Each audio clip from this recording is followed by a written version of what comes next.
Welcome to the Jill on Money Show. It's Wednesday, November 8th, and we are here trying to help you make better financial decisions. Not the best, hopefully not the worst, but better. And better is about who you are, where you are in your life. And so that means in order to get the guidance that we think you need to go to our website, jillonmoney.com. Click the Contact Us button and let us know if you would be willing to come on the air live. Of course, we do email episodes from time to time, so that's not a problem. It's just that when you come on live, we can ask a lot of follow-up questions, and it can, kind of can get a lot more interesting for us and for you, I think. Also, while you're on the website, check out our new, exciting Jill on Money live subscription service. Not so new anymore. We have live webinars, 4 of them, that for the bargain basement price of $35. Our next webinar is December 6th at 7 p.m. Eastern Time. It is with my former protege, Dan Forbes. Dan's the owner of Forbes Financial Planning, big firm in New England, and he'll give you all the dirt on working for me when he was a young lad and now how he is going to help you figure out your year-end tax and financial planning. So check it out. If you want to join us, you'll have to be a subscriber to Jill on Money Live, $35 for beautiful webinars. And of course, bonus content that lives on the website all the time. So you can go check out video chats with Jean Chatzky and Diana Henriquez. She's the author of Taming the Street and the Madoff book, and all sorts of fun folks who are living behind that paywall. All good stuff. Today we're going to do some emails, and let's start with, let me make sure I can say the name, Bobby. By the way, if you want to be anonymous, just make sure you put that at the top, because sometimes I read the whole thing and I realize, whoops. All right. Bobby says, all through my 50s, I maxed out my pre-tax 401k contributions, including the match.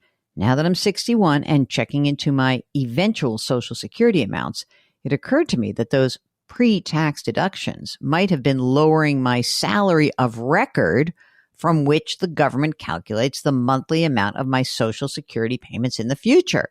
When I Googled the question, here's the question it gave, but is it true? Here's the question. So Googled, it says, quote, pre-tax deductions reduce the salary used to calculate your Social Security benefit at retirement. The impact on your Social Security, however, is typically minor. Most of the time, the money you save through pre-tax deductions outweighs the benefit gained by waiving the deduction. So here comes Bobby. OMG. Another way in which I screwed myself for retirement. Is this true? Can I just redo middle age? Okay, first let me start with the last question. You can't just redo middle age. It depends how much money you make, okay? Because if you are already above the Social Security wage base in a lot of your peak earning years, then it really has kind of zero impact. So what's the Social Security wage base? That is some level of money that you earn, okay, after which that if you reach that level, you stop having Social Security tax on the amount over the Social Security wage base. So for example, this year, 2023, the Social Security wage base is $160,200. And then for next year, it's going to be $168,600. But if you go back in time, which is kind of interesting to consider, it kind of depends. Like if you're in your 60s, you go back and you say like, did you screw yourself in the 90s? Well, I don't know. Were you making more than 60 or 70 grand a year? Because if so, then no. And maybe you're making yourself nutty for no reason. The answer is it's true, but in many cases, it has zero bearing, let alone a little bearing. But I would like to know what else you think you've screwed up. I bet you're fine. This is from Wendell, and here is what Wendell has to say. I'm 60. My wife is 55. She is disabled and on Social Security, meaning she receives Social Security disability insurance. And Wendell still works. He earns $150,000 a year. Her Social Security is paying about $13,000 annually, and she has Medicare A and B, though I cover her on my work insurance as well. Okay. We have 2 children who are married and doing well. Hooray. We owe for nothing. We live in a rural area. That word is very hard for me. Mark, I need a better rural. Don't I sound like I'm just kind of like rolling back into my throat? We live in a rural area in the South. We live in a bucolic setting in the South where living expenses are fairly cheap, but we do have a small state income tax. It's less than 5%. Here's the situation. Their home is fully paid for. It's worth $380,000. They plan to stay in the home. They have 3 autos. One is brand new, one nearly new, and an older vehicle that's in great shape. So we're good on transportation for a while. Here are the investments. Brokerage account, $193,000. Wife's traditional IRA, $271,000. Traditional IRA for him, $385,000. A small Roth for him, and a big 401k for him, $610,000. Cash in the bank is $14,000. Okay, they have a high tolerance for risk. They have a lot of stock positions. Okay.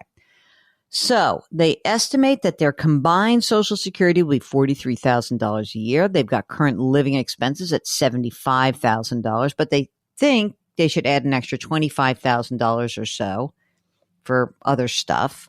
So $100,000, they've got 43 coming in. All right. Oh, this is a bummer. My job will be ending soon due to the business being sold off in pieces after the owner, who is currently 89, passes away. Oh, brother. Okay. I feel like I will be able to find another job. It may be at a lower annual salary, just maybe able to meet our expenses. That's not a bad thing. I hope I'm wrong, but I do not think I will be able to save much more than what I've already saved, which has me somewhat concerned. I'm just looking at this. Okay. My job is stressful and I can't keep up the current pace. So maybe it's good to have a less stressful job at some point. I plan to retire at 65 when I qualify for Medicare. We plan to spend mostly cash in the first few years in retirement, so we should be able to buy some supplemental insurance for my wife fairly cheaply. So he wants to know, is the investment allocation too aggressive? Your brokerage account, you've got half of it in a treasury fund, the other half in the S&P 500. That seems good, but I think just maybe put some of the traditional IRA funds, maybe in some 10 years, and maybe in the 401k, you start to peel off and see if there's some fixed investment that's amenable to you. And otherwise, I think you're good. I mean, if you're willing to earn enough money to pay your bills, and that actually ends up being a positive for you because you can kind of slow down, I think you can do it. But you're in good shape, and I think that it'll make sense for you to kind of peel back the risk slowly. Here's another market question. This is from Beverly. She is married. She's 69. Her husband's 68. Grown kid. Own home. No mortgage. It's worth $850,000. No car payments. $273,000 in cash. High yield savings. Monthly income, $4,200 a month for between, which is pension and Social Security for her, then $1,400 a month for him. She doesn't say how much they need to live on, but it sounds like that's probably that looks about right. It's the same question, really. She's got a bunch of money in stock investments. What should she do? Listen, gang, if you've pressed the metal on your stock positions, perhaps it is time, considering the bond market has gotten crushed, to roll some of that money out into the bond market. And you don't have to do it all at once. Be careful, of course, trying to do this more in a retirement account than in a taxable account makes more sense. So I do think that people are starting to take a look at the bond market because it has gotten hit so hard, but also because they're a little scared of the stock market, which is good. You should be scared. It's scary. It is truly scary. All right, this is a question about a 401k versus a Roth. And Gary writes, I'm 65 and I will work for at least another year, maybe longer. We currently have our investments managed by a fiduciary with a large organization. I'm pleased with the management. So he and his wife have saved for retirement. They've got $813,000 IRA, $211,000 in a Roth, $137,000 in a 401k, $100,000 in a brokerage. Everyone's got a house that's paid off, Mark. Amazing. Small pension, $400 a month. They live comfortably. He earns about $150,000 a year. Question. Should I max out my 401k and ignore the Roth? Or should I meet the match of my employer with a 401k and then put the rest in the Roth? He can invest about $25,000 in next year. 401k is doing okay. The options are kind of limited. The nice thing is that it is convenient. I don't need to do anything. The funds get invested and managed.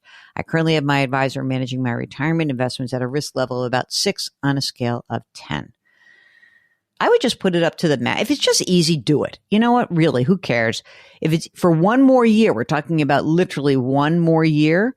But if you don't mind the bother of it, then put it up to the match and then put money into a Roth and put money into the brokerage and spread it out. Mark, this is a nice shout out to you. Gary says, I enjoy your radio show when I catch it. I especially like your Friday emails. That's for you, Mark, because you do a great job. Okay, well, one more. David writes, I wanted to let you know that I really enjoy your show. I think you do an excellent job, and it's clear you care about the people who call in. It's especially nice you're not selling advisory services, and the point of the show is to just help people. Jill has said things I've been thinking, but most advisors won't say, and it's nice to have an unbiased view. I just want to let you know you are appreciated, even if I don't call in. That's so nice. That makes me feel good. Talk about someone lifting me up. That feels so good. Thank you so much, David. Yeah, I mean, we hawk ourselves a little bit, you know, join us in the community and spend $35 to be Jill on Money Live, but we do not have financial services that we are selling. And listen, I'm a fan of financial services. I come from the industry. I get it. And a lot of people need help. And if you want to know whether or not you're one of those people or you want to run your situation by us, of course, we're willing to weigh in. But there is no issue here. It's not like I'm hiring someone to do it. I just think many times you guys are doing a great job also. And you just need another set of eyes and ears to give you the confidence to keep doing it. Okay, so that's all I have to say. So David, thank you so much for your note. Thank you all for listening. This is the show that is built on our relationship with you and building this community. And I think it's very important to me and Mark that we hear you and that you never feel like you are judged. We might joke with you. We might kid you. We might rib you a little bit. But it's all in good fun. It's all in jest and never ill-intended. Always for the greater good. And have a little fun with it. Have a sense of humor, okay? So, very good. JillOnMoney.com is our website. Everything lives there. Leave us a rating and review wherever you listen to this podcast and do something nice for someone else today, just like David did for us.